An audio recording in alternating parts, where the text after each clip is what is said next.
नमस्कार. आज मी तुम्हाला ग्रीन चिकन कसं करायचं ते दाखवणार आहे. ग्रीन चिकन थाळी, मालवणी ग्रीन चिकन थाळी कशी बनवायची ते मी तुम्हाला दाखवणार आहे. त्याआधी तुम्हाला मी सगळी रेसिपी सांगणार आहे, कसं त्यासाठी काय लागणारे साहित्य काय काय आहे ते तुम्हाला मी दाखवणार आहे. इथे माझी रेडी डिश तयार आहे. ती कशी झाली आहे ती मी तुम्हाला सांगते. आता प्रथम मी इथे मी कांदा घेतलेला आहे, पेस्ट हे कापून घेतलेलं आहे. आलं आणि लसूण आता मी व्यवस्थित त्याची साली सोडून मी पूर्ण कापून घेतले. त्यानंतर दही, मिरच्या आणि कोथिंबीर, पुदिना, कोथिंबीर आणि हिरव्या मिरच्या हे टाकून त्याची मी हळद, मीठ आणि लिंबू त्यानंतर मी याने मॅरिनेशन करून घेतलेलं आहे. चिकनमध्ये मी हळद वगैरे टाकून त्याला मसाला लावून ठेवलेला आहे. हळद आणि लिंबू टाकून इथे मी कांदा तेलात टाकलेला आहे. तो व्यवस्थित कांदा तेलात टाकून घ्यायचा आहे आणि व्यवस्थित तो भाजायचा आहे. गुलाबी रंग येईपर्यंत कांदा भाजायचा आहे. या वाटणामध्ये हिरव्या चिकनमध्ये मी अजिबात खोबरं किंवा टॉमॅटो हे मी कुठेही टाकलेलं नाही. व्यवस्थित कांदा भाजून झाला, लालसर करायचा आहे कांदा.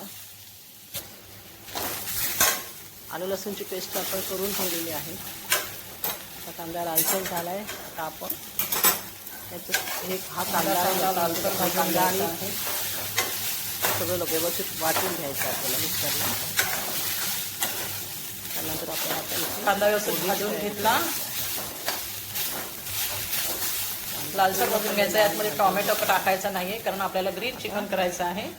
इथे आपण फोडणीची तयारी करूया.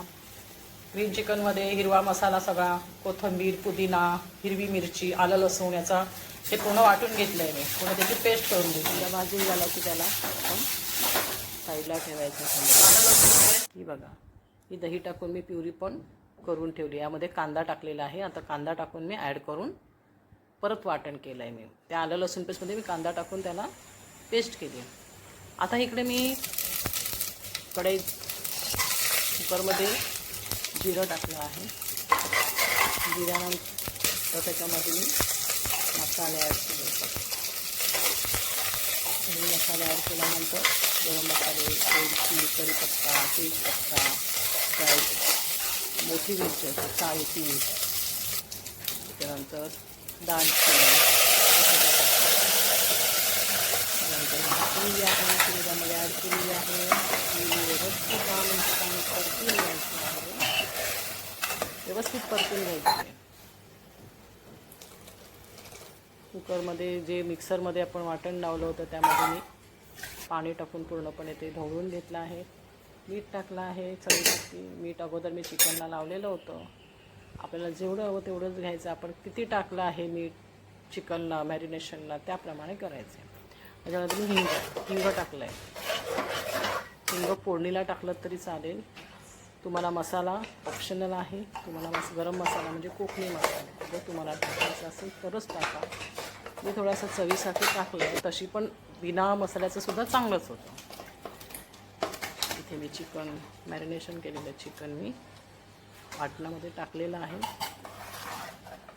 व्यवस्थित 10 मिनटं परतून चांगलं व्यवस्थित ढवळून घ्यायचं आहे. नंतर त्याला आपण कुकरच्या 3 शिट्या द्यायच्या. तुम्हाला चिकन किती नरम हवे त्याप्रमाणे तुम्ही 3 शिट्या असेल 3 शिट्या देऊ शकता. 4 हव्या असेल तर 4 देऊ शकता. लिंबू पिळायचा आहे थोडासा.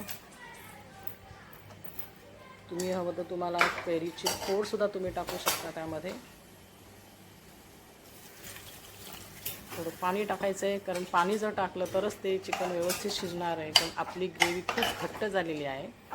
त्यामुळे पाण्याशिवाय तुम्हाला व्यवस्थित ते चिकन पोळी शिजणार नाही. सॉफ्ट शिजण्यासाठी पाणी टाकायचं आहे. त्यानंतर त्याच्यावर आपण कोथिंबीर टाकायची. कोथिंबीर टाकल्यानंतर ढवळून व्यवस्थित कुकरच्या 3 शिट्या काढायच्यात आपल्याला. आत्ता सगळं टाकल्यानंतरच 3 शिट्या काढायच्या आहेत. मी इथे 4 शिट्या काढल्या आहेत. तुम्हाला तुमच्या कुकरप्रमाणे तुमचं कसं चिकन शिजेल त्याप्रमाणे तुम्ही शिकलं आहे. व्यवस्थित ढवळून घेतलं आहे. चिकन रेडी आहे. व्हिडिओ आवडला असेल तर लाईक करा, सबस्क्राईब करा, कमेंट करायला विसरू नका. माझं चिकन रेडी आहे. तुम्हाला कसं वाटलं आहे ते तुम्ही कमेंटमध्ये आठवणीने सांगा. माझं थाळीसुद्धा माझी रेडी आहे बघा. आज संडे आहे, तुम्हीसुद्धा जेवायला या. हे बघा किती सुंदर टेक्स्चर आला आहे, सुंदर चिकन झालं आहे. चवीलासुद्धा खूप चांगलं झालेलं आहे. इथे मी चिकनचा पातळ रस्साही केलेला आहे गरम मसाल्याचा, लाल मसाल्याचा. तुम्हाला कसा वाटला ते नक्की सांगा. धन्यवाद.